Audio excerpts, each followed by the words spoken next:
Limited, the owners of Emerald Garden City Series. Don't forget, Excel Center, Central London, on the 20 and 21 of April, that is this month, from 9 a.m. to 6 p.m. each day. Merit Abode. Take advantage of our attractive discounts at the venue. Meet me, Prince Jide Kosoko. Merit Abode, secured home ownership without stress. Trust me.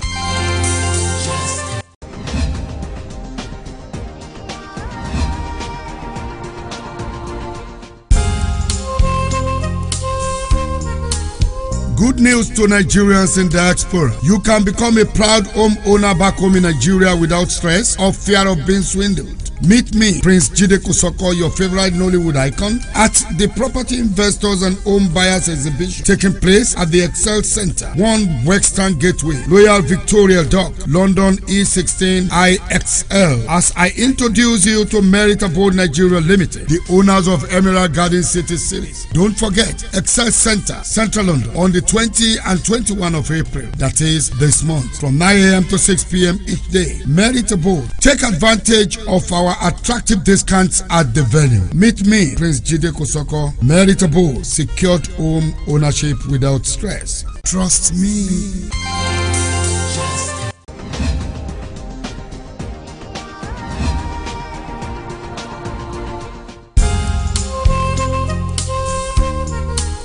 Good news to Nigerians in diaspora. You can become a proud home owner back home in Nigeria without stress or fear of being swindled. Meet me, Prince Jide Kosoko, your favorite Nollywood icon, at the Property Investors and Home Buyers Exhibition taking place at the Excel Center, 1 Western Gateway, Royal Victoria Dock, London E16 IXL. As I introduce you to Merit Abode Nigeria Limited, the owners of Emerald Garden City Series. Don't forget, Excel Center, Central London, on the 20 and 21 of April, that is this month, from 9 a.m. to 6 p.m. each day. Merit Abode. Take advantage of our attractive discounts at the venue. Meet me, Prince Jide Kosoko. Merit Abode, secured home ownership without stress. Trust me.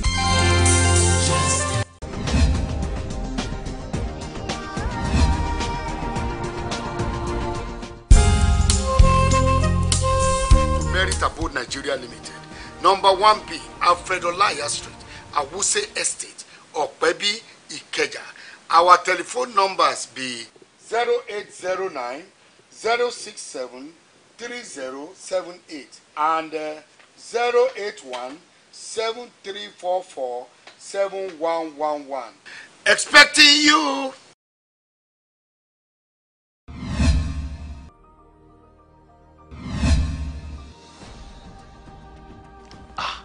My friend Dakpo, now here they enjoy you. For where? I no get money to waste. Oh. All little money where I get. Now investment. Now my friend Daily, now they spend money anyhow.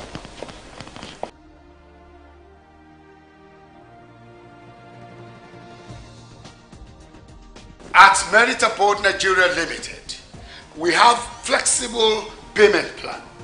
No matter how small your income is, you will definitely have a land of your own and have a building on it. Yes. Trust me. My friend, they don't bring the bill. Now just 12,000 naira. See, the person way wise. Now you go teach the person way no wise. Now you go pay this bill. Me self, I won't buy land and build house. Chicken. Correct. Now true talk be that too. Now the person way wise go teach the person way no wise. For your own land, just come to Merit Abode Nigeria Limited, number 1B, Alfredo Laya Street, Awuse Estate, Okpebi, Ikeja. Our telephone numbers be 0809 067 3078 and 081 7344 7111. Expecting you.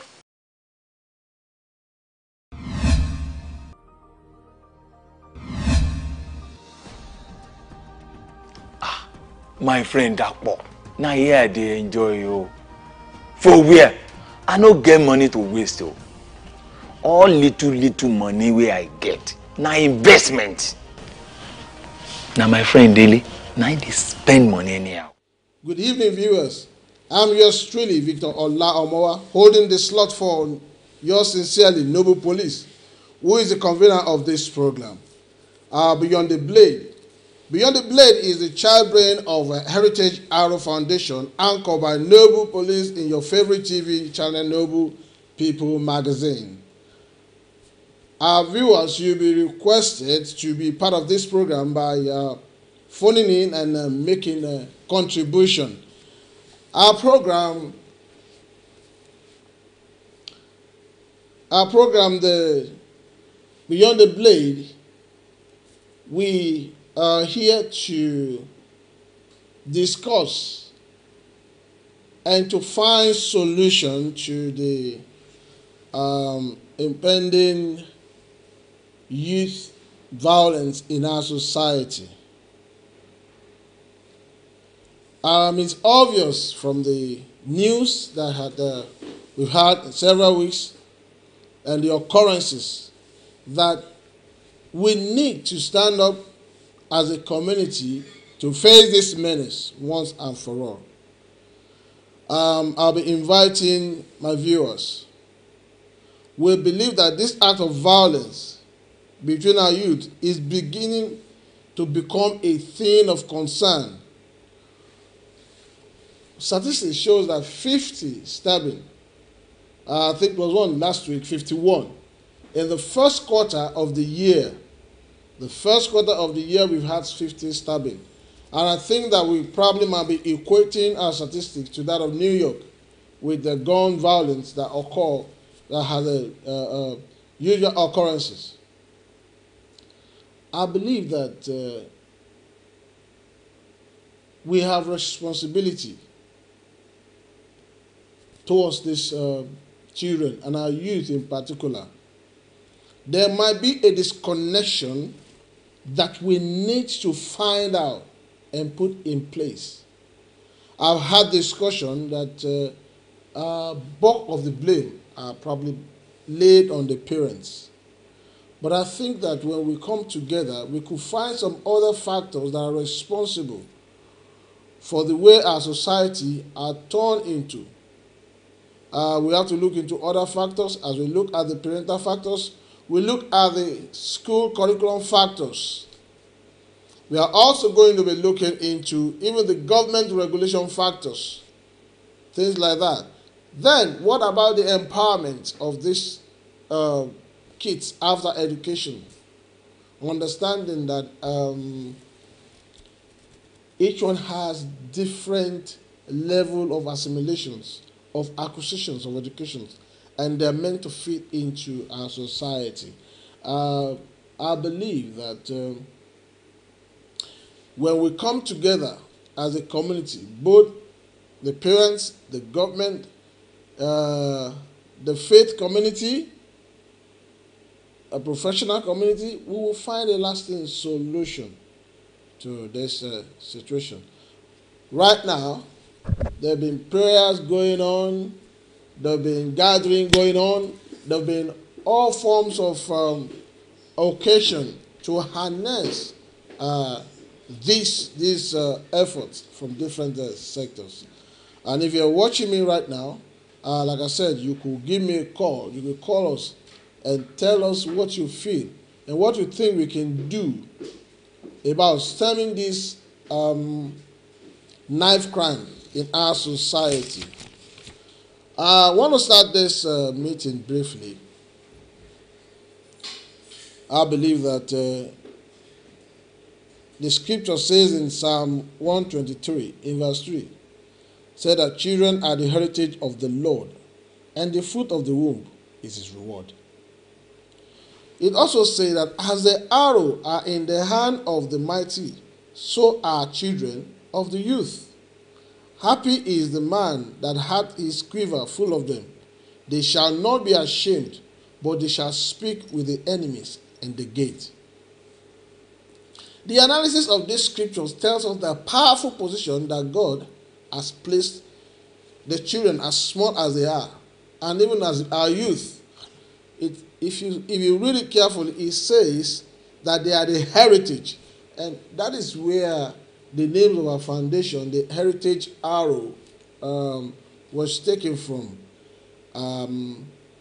But we believe, because we know that arrow points to a direction of the future, like we said last week. Noble Police and I were here last week to reiterate the facts and speak on so many things that we feel that we could be able to put in place. I believe that we cannot ignore the fact that we have to deal with this issue of the knife crime in our society. We believe it, and we're still working on the factor that lays so much blame on the parent. But I say that it's not so, because even the parents has limitation to which they can train the children in this society. There are laws, there are regulations that limit their level of disciplines that you can met on a child. Proverbs 22:6, it says, train up a child in the way he should go, and when he is old, he will not depart from it. We see this as a great responsibility of the parents. Then we begin to ask, where did we go wrong? Where did the society go wrong? You know, like some of the factors that we'll be looking at on this topic, because it's going to be something we'll be discussing for a long time. We are not going to just make it a one-off thing because of the peculiar importance of it. Many lives, many precious lives have been lost. Many lives. I can imagine some families that are groaning right now because their loved one has been killed over unnecessary argument. Unnecessary killing. We are going to be talking about the parental factor. Yes, we spoke about the parental factor last week, and we discussed that how it's important that the parents should be up to par. They should be constantly monitoring what their lads are doing. To my surprise, some parents don't know what is happening in school. It's what the kids tell them that they believe. But you have to understand that the children are very smart, and they tend to play smartness. Sometimes they start from maybe walking away from school with their friends on their way home, and you ask them where they're coming from. They give you an excuse. But do you just take that excuse, or you find out the next day? Some of them will say that they were put in detention, maybe for homework or for whatever. They give you a kind of excuse. Did you go to find out why your son was put in detention, or was it true that he was put in detention? Little things like this lead to a lot of things, you know. And when you begin to do this, it gives the child some sense of the fact that you are monitoring what he or she is doing. It also shows the level of love that you relay on that child. You know, it's very important. It's very important that the children find some sense of belongingness, you know, in you taking part in their daily activities. That's very important. And we are also going to talk about the government factors. And when I talk about the government factors, that is very huge. That is very huge, and I believe that you understand what I'm trying to say. And it says that you will agree with me that there are level of assimilations. These children have different level of assimilations, and in different parts there are allocations of careers and discipline. You need to understand. You need to understand why your child in school was more adapted towards sports or sporting activities. Not that, you see, in this part of the country, we find out that we hardly will be able to dictate to the children what kind of discipline they should pursue, what kind of career to pursue. There are hundreds of them that they can pursue. But the truth is that you need to find out why the child is pursuing what he has chosen to pursue as a career. I've spoken to large number of youths in our program, in our various programs at the Heritage Arrow Foundation, and one of the areas that they actually want to show some interest is the area of IT, because we introduced information technology, and a friend brought in what you call Scrum into part of our program, and they love it. And I begin to ask them, why did you guys take up IT in your school as part of your curriculum? And of course, you see, they gave different kind of excuses.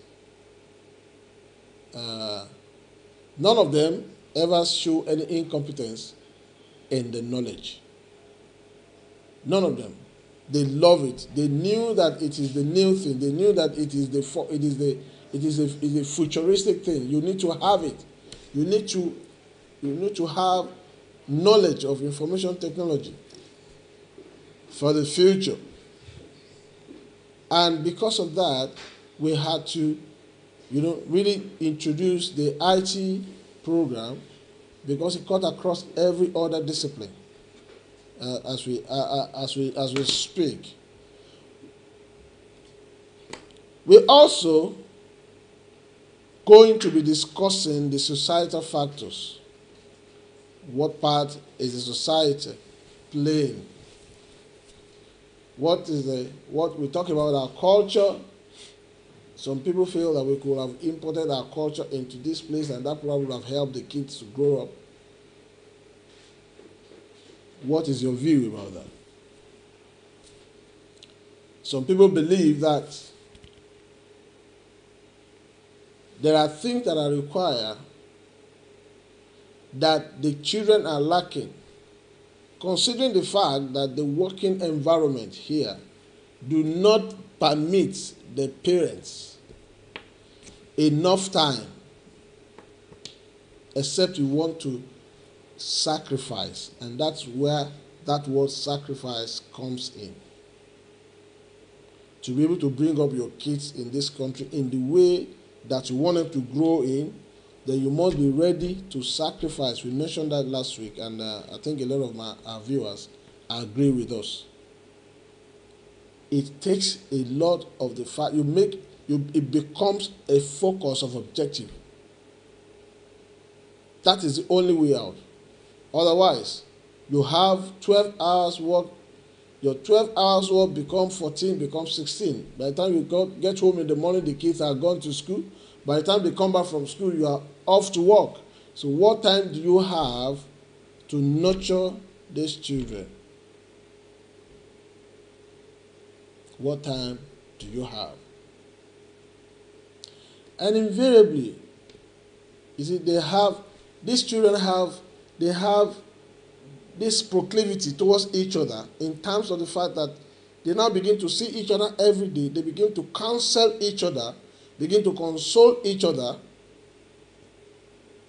and the two things together. And since there's no adult to direct their passion or to show them the consequence of whatever that they are doing, they easily assume that they are on the right path. And I'm sure you agree with me. They assume that they're on the right path. But if they are somebody, and the kind of role model that we present to them also affects their decision making. If the role model that they have is a rapper, a music rapper, whose societal behavior is different from normal norms, You agree with me that they take up after that kind of a person. And so don't be surprised when they begin to speak certain street language and begin to dress in certain manner and begin to come up with certain attitude. And you begin to wonder, where did you get this from? Where did you learn this from? That is the effect, as the resonant effect of what they have learned by themselves. By the reason of the fact that you are not there, the father is not there, the mother is not there, and so they have to become their own tutor, and that's what comes in. Next week, we are going to show some clips of video. Because at a point we begin to wonder, how did they get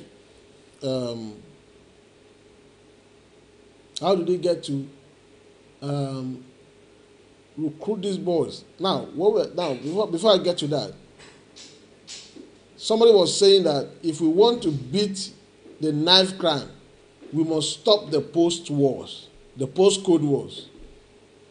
Now, it took me a long time to understand what the post-code wars was. I thought that post-code wars meant, boys crossing their postcode to another postcode, and for obvious reason, those days in schools, you have your rivals in school over few things. But after much investigation, we realized that the postcode wars actually had to do with drug trades. That's to do with the zone. A particular gang has their zone, their postcode, their zone where you are not allowed to cross over. And so it shows that this knife crime is fueled by the incessant drug trade that we have. And the video that we're going to show you next week, the clip, shows how one of the gang leaders reveal how the younger ones have been recruited. The question is, when your sons come home or your daughter comes home with what does not belong to you, do you query him? Do you ask him the whereabouts? He's not asking you for sneakers, for trainers anymore. He's not asking you for uniform anymore, but he's coming home with all kind of stuff. Do you monitor his night outings? His or her night outings, because it's on both sexes. Do you care about his improvement or improvement in academic in school? Yes, you are very busy. Your schedule is so tight. We agree with that. We agree about the tightening of your schedule. But do you take it out of your zone to say, today I'm off work and I need to just go to school to find out how my lad is doing? Many people don't do that. When your son or your daughter know that regularly, you work hard, but you also take time to come. Not when they call for parent-teacher meetings. No, that today you are off work and you take it upon yourself to go to school. I want to find out what my lads are doing. Did you have any report? But sometimes they might have sent in some report that your lad will have intercepted and won't allow that to get to you. They know when your posting are coming in. So whatever letters, except that they call you, the school call you on your phone. If they have your number, they will call you to say certain disciplinary measure has been set out for your kid for obvious reason. They do that. They are trying their best. They do that. But how many people follow up? How many parents follow up after that? So you see, and that is one of the things that we believe that we have to be doing. Then most of the regulations that the government has actually brought to help, because last week we were discussing about the fact that the government actually limited the parental care, the parental discipline for a child, like what you cannot do and stuff like that. But we find out that the government regulation were based on the fact that there was a misuse of that privilege by some parents. It's in the situation that some children were bastardly dealt with, and they were beaten beyond, they were abused. And we now see cases of abuse, rising up left, right, and center, and in court right now. Yes, but as any group decided and said, look, we want an explanation on how far we can raise our kids and how important that certain things be put in place to raise our children. How important, the psychological effect of whatever you are proposing. Have we been able to bring that forward?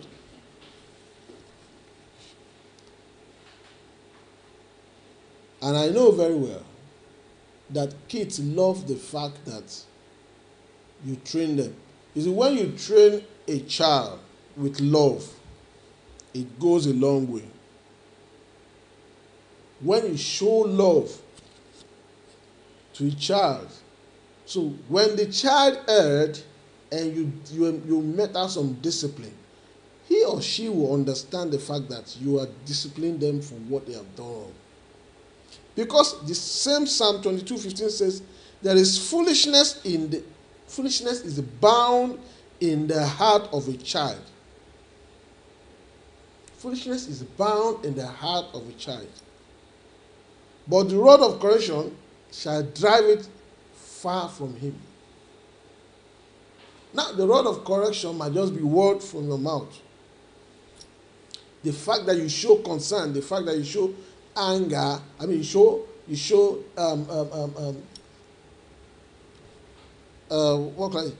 do not agree with that kind of a behavior.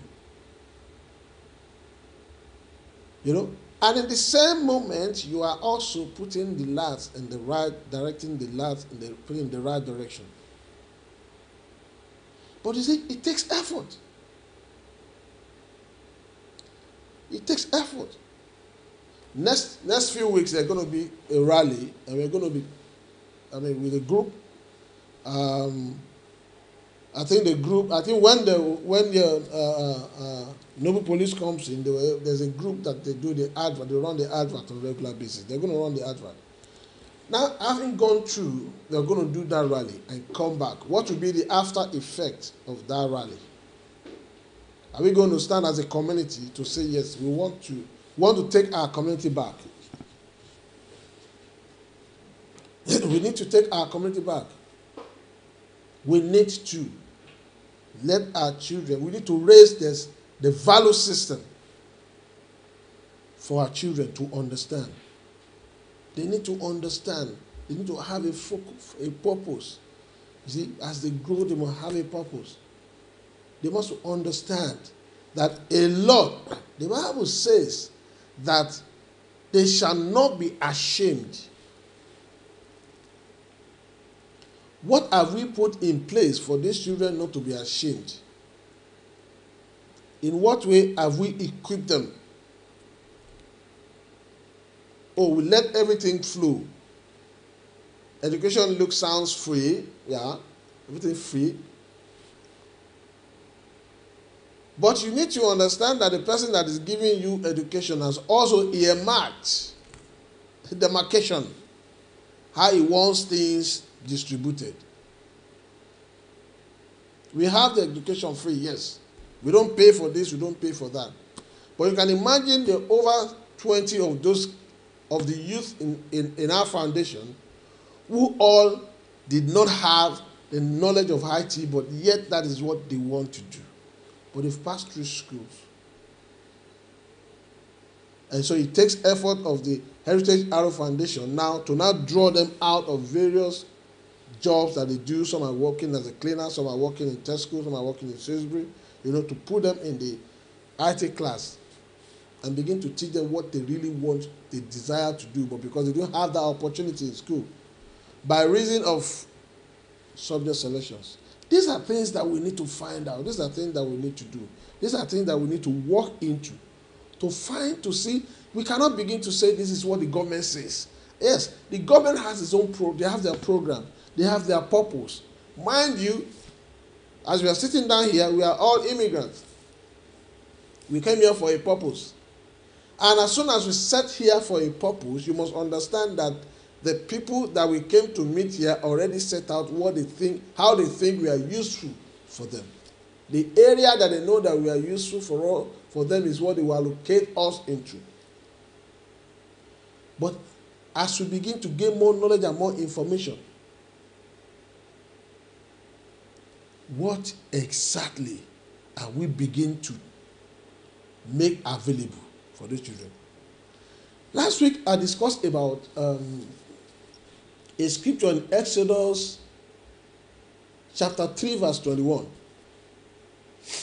That scripture, the Lord was telling the nation of Israel, said, I will grant you so much favor in this place before the Egyptians. I will grant you so much favor before the Egyptians.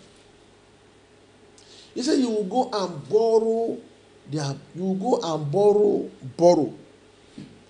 gold, their silver, all the jewels, and you will put at the neck of your sons and daughters. And I watched and I said, why, God, why didn't they put it on their own neck? Why is it the neck of their sons and daughters? Sorry. Sometimes when you read the scripture, you need to ask some questions. And the Lord said, you go and find out what the jewels, the gold and silver and jewels, what it signifies. And I went into the book of Proverbs and I found how the jewels and gold signify wisdom, knowledge, and understanding the word of God.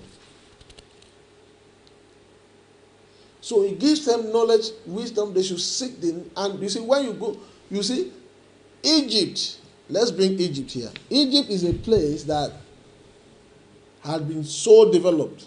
They are cradle of civilization. This is a nation that is going to go into 7 years famine, and already they have provisions. They have provisions that will take them for 7 years. Hello? And they have put, and throughout those famine period, they were also building, because we are told that the Israelites were working in different kind of constructions. They have different kind of equipment and machinery that they have invented. But they lack the knowledge of God, which Israelites are bringing in. And so all their wealth and resources, they don't know God. And God needs to prove himself to them through their interaction with the Israelites. But God did not deny the fact that they have the knowledge, the wisdom, and the understanding of the earthly acquisitions of those materials, those equipment. And today, history tells us that when you go to Israel, they lack nothing. Every technological development, they have it. And I don't even know whether Egypt have any of those things anymore. But Israel has it now. And the Spirit of God work with them all through as they begin to build and they begin to build and they begin to. Those knowledge. When we came here and we have, let's say we came here, but we now know that there's certain wisdom, knowledge, and understanding that built up this place. That is what our children need. That's what they require. We as immigrants might not have access to that, in the sense that, yes, being a graduate in Nigeria before you come in, or Africa before you came in here, you don't even understand the nitty-gritty of the system. Now the children have understand. They started from the very low ABC. But do we now begin to monitor to make sure that they are not prepared, that your child does not come out to work, to serve, to be in the labor market. You understand what I'm trying to say? Now, when we do that to a point and the children, we are able to direct their path, when they come out, they will not be frustrated. They know exactly where they go. They know exactly what to do. That is why we need to monitor them. One of the things that we find out happening recently is the fact that when all those kids comes out, I see when they were in school, remember they were in school, they were sport, they were doing sports, they were playing football and stuff like that. Nobody ever told them, except parents who are very conversant or very cognizant of how the lads are moving. Nobody ever told these children that school sport is different from outside school sport environment. In school sport environment, you probably will be part of it throughout. They will even beg you to participate. But if you come out to be a professional, my friend, you are going to work hard. Not that you're going to not just work hard, you are going to work to be picked. And so sometimes those kids comes out of school and they find out that this is different from what they knew in school. In school, they travel in their buses, they go and participate, they go up, they go everywhere. And so they thought that by the time, for those that are playing football and they're doing good in school, they just thought as soon as it comes out, you should be ready to play for Arsenal or Chelsea or whatever. And you have a large number of them. Go to parks on Saturday and Sunday and see loads of people playing football or running, doing sport and do all that kind of stuff. But it's a big industry that are restricted to certain level. You won't start making money in football until you are playing in the Premier League or in the what do you call it? Is it Challenge Cup or thereabout? But yet we have football in every borough, every corner, every village. So that population, is it not possible for there be an investment that will take care of those that are growing, so they will not begin to grow from one competition to another until they get to the Premier League where the big money is? Those are the things that we need to be able to discuss.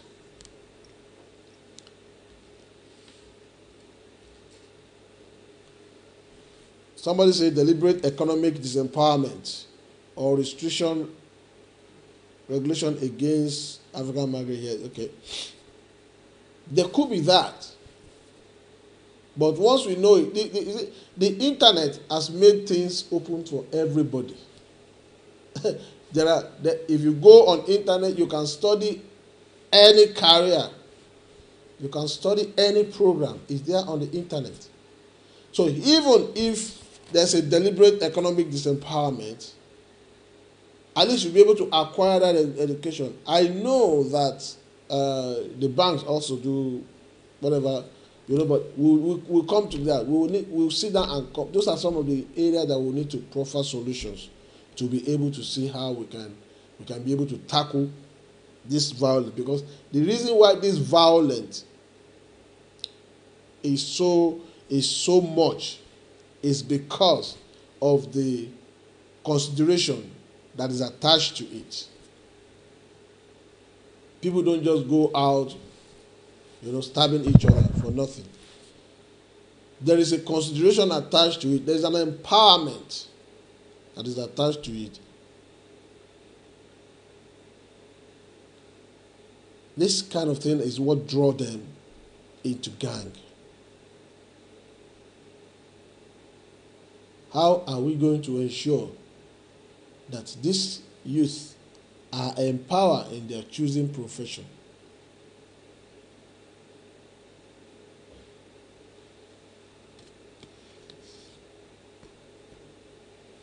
We look into the area of faith, the faith community. How are we ensuring to make sure that our children, that they come to know God at their very young age?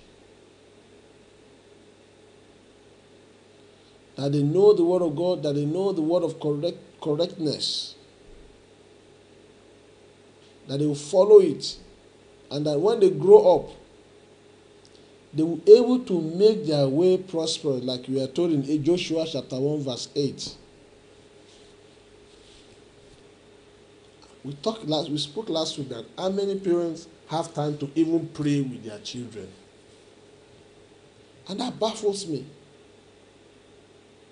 How many parents have time? Some of them, we have to wait till Sunday to take them to church. On Sunday, you want to force them to go to church. On Sunday, you want to force them to wake up early and go to church. But on a weekly day, how many times have you bring these kids together and talk to them about God?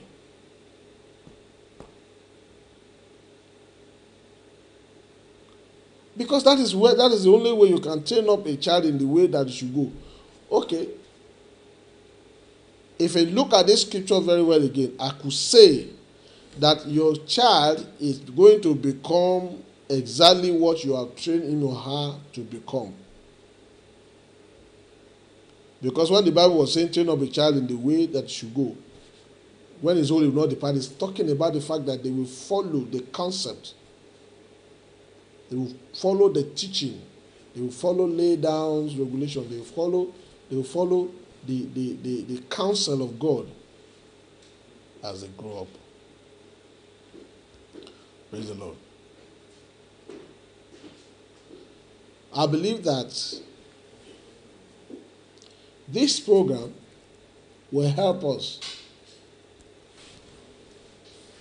It will help us to deal with this issue in every aspect. We cannot keep quiet and leave those children to their fate. We cannot believe that they know exactly what they are doing. They actually may not know. It takes you and I. We have the responsibility to ensure that we create a conducive atmosphere for those children to succeed, so that they can stand they will not be ashamed. Then they can stand at the enemy in the gate.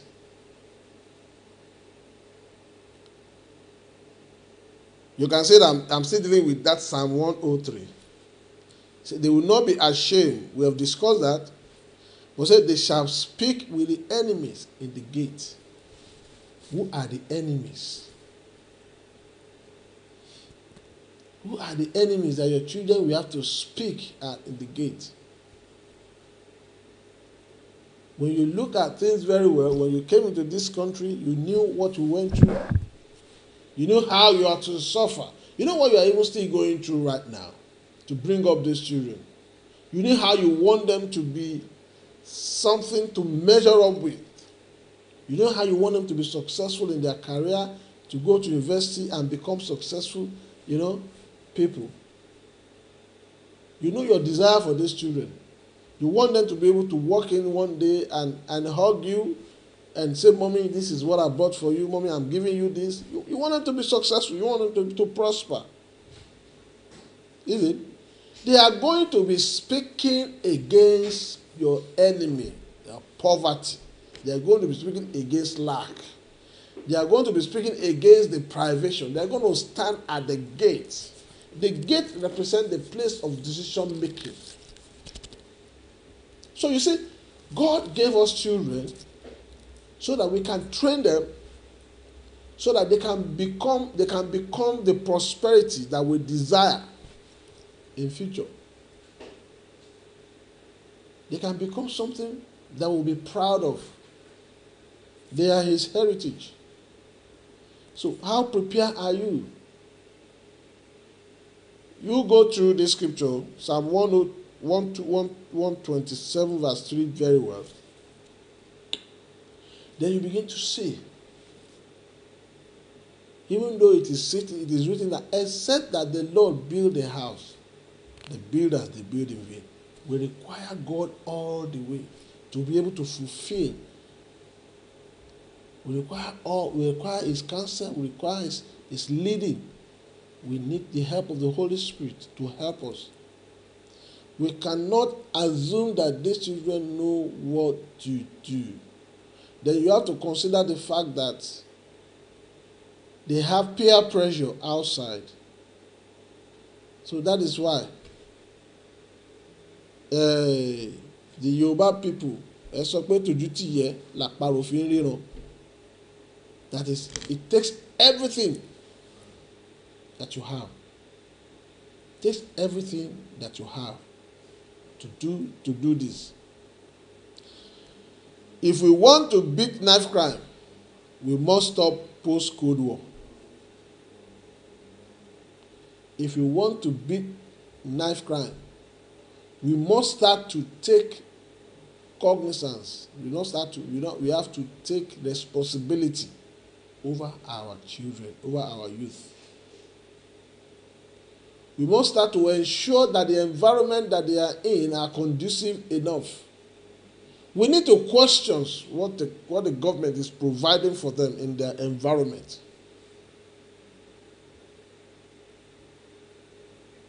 Somebody has his daughter, having wanted to go into certain businesses, went to the bank didn't give her facilities.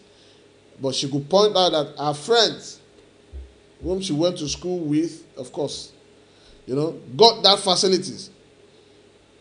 And they put up a fight. They put up a fight. She was not only given that facility, she was also awarded a cost. Now, because they knew what they wanted. To some of us, we just say, well, it's because we are this. Oh, it's because we are, and we sit down, we relax. We need to know what the government is putting in place to help our children in case they want to do certain things that they have seen their colleagues done and be successful in it. Some of them wants to do music. Some of them wants to do media production. Some of them into all kind of things that you probably do not need 4-wall classroom to be able to fulfill. I say, what you have to find out, what provision is the government putting in place for them? We need to find out. At least we all know when your son is going to university, you need to go and find out what is the provision for accommodation, for school fee, and blah blah blah. But they do not. All of them do not have the same level of assimilation for academics. Some of them are very good, in the practical things of things. We need to find out. We need to source information. We need to be able to do that. Once we're able to do that, we'll reduce the level of frustration that they have to face, when they start this project. Thank you very much. Let me use this opportunity to thank some of my viewers. Okay, my boss, Adeaga Adebayo. Thank you, sir. It's a nice topic. Doing Omowa Jesu. It's very educative. Thank you very much. Sheun Enyuju Oluwa, Enyloju Oluwa Odebi. Thank you very much. Say hello. Say good evening, house. I always see this woman always. It's a nice topic. Thank you very much, sir. Kike Diamond, you're watching. Thank you, man. We're missing you. You can see how I'm sweating because you are not around. That's all right. Next week, it's like you are throwing me into the lagoon now to be learning how to swim. I'm learning how to swim. Richel Uwade, good evening, house. Doing Omowa Jesu. Hi, sis. No, it's not sis that is here. It's me that is here. It's yeah. Your noble police woman is not here today. She actually went to see all the Commonwealth ministers that are in town. I'm joking. He said, how do we find out, sir? Okay. Good evening, Pastor Omowa. Thank you, Auntie Rachel. It's important. How do we find out? We need to find out there are informations. There are government agencies that ask us information. I met somebody on my site the other day. He's into wall decorations, and he told me how he got facilities to buy his equipment, and stuff like that. He left school. Actually, left school. He's tired of going to school, I just went there and they helped him out. All these taxes that you and I are paying are meant for something. It's meant for them. You know, so those are the things. Because once we the idle hands is the devil's workshop. The idle hands is the devil's workshop. We should be whatever that you see your lads trying to go into, start looking for information. Go and Google it. Go and Google it. You will help him. You know, you will help him. Your son wants to play football. Go and Google things about where he will, so that he will not have any reason, any time on use in his hand. Because if you watch next week, Sister Kiki and I, we are going to play that clip. So I'm going to relay. You will hear. You need to sit down. I'm inviting. Please invite people. You will hear what the guy was saying. How they are able to recruit people, the vulnerables. The vulnerables, those don't be surprised when your lad say, I want to go to test school, and you don't, and it stays too long at test school. They test school that is just a few meters into your house. And you didn't stand up quickly and go and find out what's happening there. You know? So it's very important. We cannot wish this knife crime away. We have to take action. We really have to take action. We have to step into it. At the point that we are going to have, when we come up with the solution that we have proffered, because we are going to say, okay, this is what we want, we probably have to send petition to the government, blah blah blah. The government is going to be voting so much money to fight knife crime. Tell me what they're going to use the money for. They're going to buy more equipment, more police van, more this, more that, and little will go to the real cause. Real cause. Because it is one-sided. We know the area where this violence are rampant. We know those that are involved. And so, are we going to wait for the government, or are we going to take steps to let the government know that, no, we know, you may not know, but we know that this is what is happening, this is what we need to know. So it's important. So let's come together, be on the watch out next week, and see how much we are able to achieve on that. So by the time we begin to discuss all these things regularly, it's going to be every Friday. I promise you. Every Friday we are going, because usually boys are out on party tonight. The so-called drug barons are going to set into the street tonight. People are going to cross their boundary tonight. There's going to be a huge amount of drug trading tonight. It's Friday, it's going to Saturday. And you just wonder the violence. You know, I know so much about this thing probably because of the kind of job that I have done. I've been to a concert, and the concert, we were managing the concert, and the concert, they actually tells us that we should look out for those who exchange drugs, which is fine. The CCTV were there, we were watching. And suddenly you get a particular guy and they tell you that, no, leave that one, we're going to deal with that person. This person that you say you're going to deal with is selling the drugs. You say, no, we're going to deal with that person. But you find out that some occasions are organized for certain group to move in and dispense their goods. So if anybody comes in who is not part of that group, it's going to cause a violence. Why is it happening around us?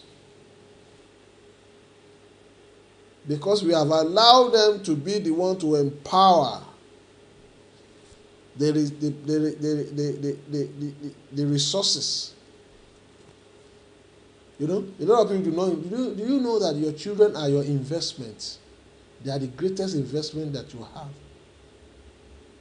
Emotionally, spiritually, financially, they are the greatest investment. And they have, every investment has to be protected. I said it sometimes ago. I said it's only in African nation or African people that do not realize that there is a trade battles around them. There is trade war around you. Every nation, every other nation are trying to take a chunk out of you, including your human resources. And we are the ones that play the victims. You know? But I believe that as we gather together, we're going to invite parents here who are going to help us to trash out this issue. And we are going to come up with something. We have to let the government knows what we want them to do, not what they want to do. That does not have any beneficial effects to us. Everything that they want to do must have a beneficial effect. Once we are able to take those kids out of school and they're empowered, I'm sure that one day the drug man will bring his drug to the street and he won't find anybody to help him to sell again. I believe God. Ladies and gentlemen, I haven't trashed out this topic for a while. I believe that we all agree that the issue of this knife crime violence need to be dealt with. In the past, I used to be like, okay, is the Jamaicans against the other African countries and, you know, blah, blah, blah. And but it's not just that. It's just that these people have a way of raising enmity in the community because they just want to take control of the drug trade. And these are children they are so vulnerable, you know. So it's we that we have to do something. It's we that we have to do something. And it's important that we do it. You love your children, you have to get involved. Let's get involved. Let's take our community back. Let's take our various community back. It's very important. Let's make our community safe for our children. Let's help our children to learn how to develop a value system. You know, let's help them to be able to know that the sky is even a starting point for them. They can become anything. They can become anything.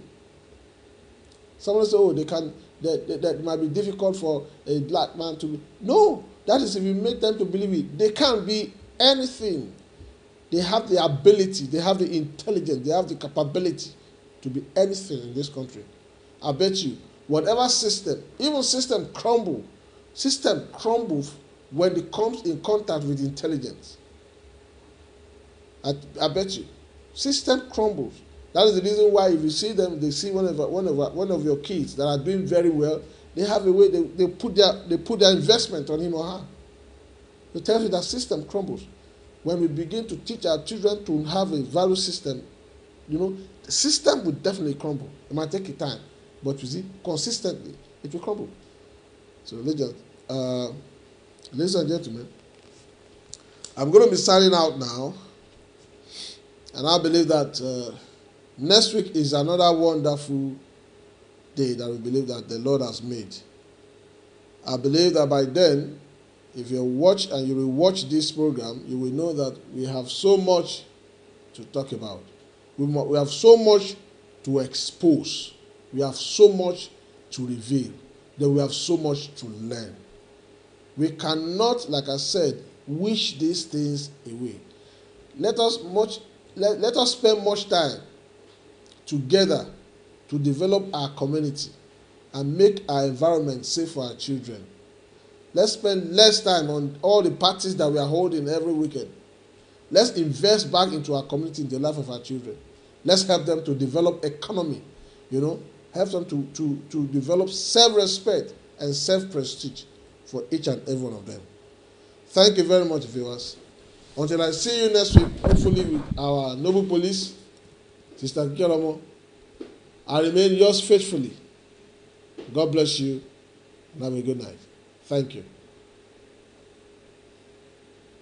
Good news to Nigerians in diaspora. You can become a proud home owner back home in Nigeria without stress or fear of being swindled. Meet me, Prince Jide Kosoko, your favorite Nollywood icon, at the Property Investors and Home Buyers Exhibition taking place at the Excel Center, 1 Western Gateway, Royal Victoria Dock, London E16 IXL. As I introduce you to Merit Abode Nigeria Limited, the owners of Emerald Garden City Series. Don't forget, Excel Center, Central London, on the 20 and 21 of April, that is this month, from 9 a.m. to 6 p.m. each day. Merit Abode. Take advantage of our attractive discounts at the venue. Meet me, Prince Jide Kosoko. Merit Abode. Secured home ownership without stress. Trust me.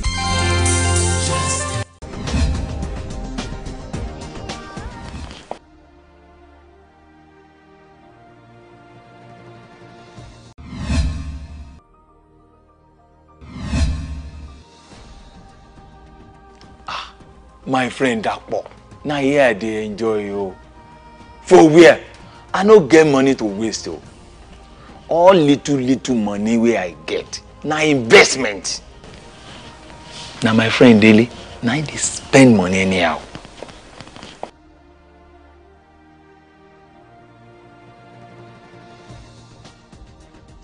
At Merit Abode Nigeria Limited, we have flexible payment plan.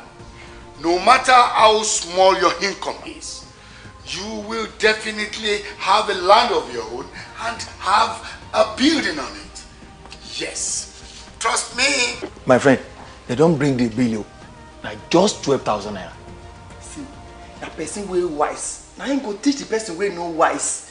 Now you go pay this bill. Me sef, I wan buy land and build house. Shikena. Correct. Now true talk be that too. Now the person wey wise go teach the person wey no wise. For your own land, just come to Merit Abode Nigeria Limited. Number 1B, Alfredo Laya Street, Awuse Estate, Okpebi, Ikeja. Our telephone numbers be 0809 067 3078 and 081 7344 7111. Expecting you.